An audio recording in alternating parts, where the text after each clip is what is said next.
Set an example of self. There's a new book out detailing the life of King Charles, from growing up as a royal to his tumultuous marriage to Lady Diana to finally ascending the throne at the age of 73. It's called The King, The Life of Charles III, from New York Times bestselling author Christopher Andersen, and he joins us this morning. Good morning. Morning. You know, we only get a glimpse of this world, and it seems so manufactured. It's interesting to read some of this, that Charles had a very lonely childhood, and maybe you can talk about that and how it relates to bullying and his relationship with his parents. Well, I mean, the word I would choose is heartbreaking, is his childhood. Winston Churchill, on meeting little Charles for the first time, this little introspective, sensitive little boy who felt very lonely all the time, Winston Churchill looked at him and he says, for 3 years old, he thinks too much. The trouble with the relationship between Charles and his parents was that there really wasn't one until very late in life. Charles was, he called his mother aloof and cold and remote. His father was, he said, a bully and was hectoring and coarse and hard on him. There's one scene that I think says it all, and that's when Charles, at the age of 4, goes to greet his mother, who's away for 6 months on her first tour of the Commonwealth. And she gets off the ship and runs up to her, and she literally pushes him aside. This is all on reels.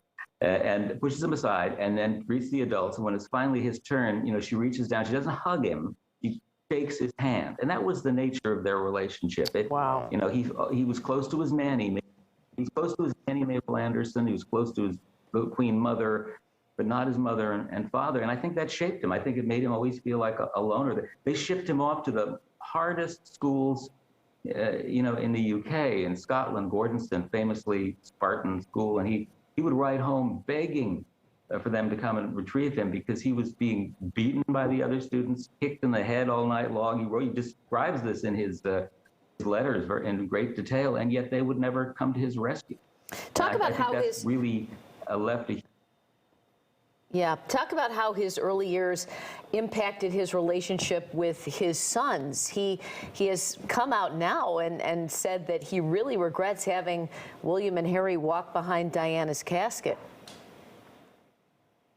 Yes. Well, this was a very controversial move. I think a lot of people would be surprised at how emotional Charles was when he learned of Diana's death.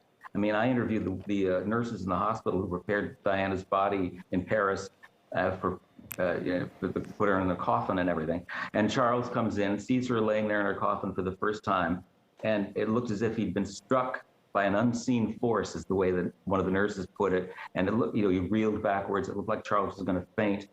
He was in a real, in a strong way, extremely affected by her death, because it was the death of the mother of his children. So he returns to England, where the Queen is kind of resisting giving Diana a royal funeral because she's no longer a member of the family, having been divorced. And she won't flag the flags at half-staff. Well, it's Charles who makes the Queen really stand up and do the right thing. And frankly, I think he really ended up saving the monarchy at that point, because there was such rage among the British people about the way the Queen and the royal family seemed to be treated. Wow. He's quite a character. I mean, what kind of king do you think he'll be? Well, I think it's much more complicated than most people think. I think he's very intent on making his mark on history. He has waited 70 years for this job. Can you imagine that? You're born to do this one job. He waited 70 years. Edward VII waited 59 years, Queen Victoria's son. But he's not, if anybody thinks he's going to be a kind of a placeholder for William and Kate, Charles and Camilla are going to make a huge difference. And Charles is going to take the bull by the horns, try to modernize and streamline the monarchy. He's going to try to reach out and get the love of the people. He's always complaining about the fact that Diana had the affection of the British people, that the Queen had the affection of the British people, even Philip had it. But it never really went to Charles. So he's saying, why do they love them when I work hard too, for this family? So he's going to be very much make news in the next in the coming years. And by the way, this coronation on May 6th is going to be fascinating, because crowning Camilla is going to be very problematic. I think a huge chunk of the British public is still very against Camilla becoming queen. And Charles promised he would only be princess consort.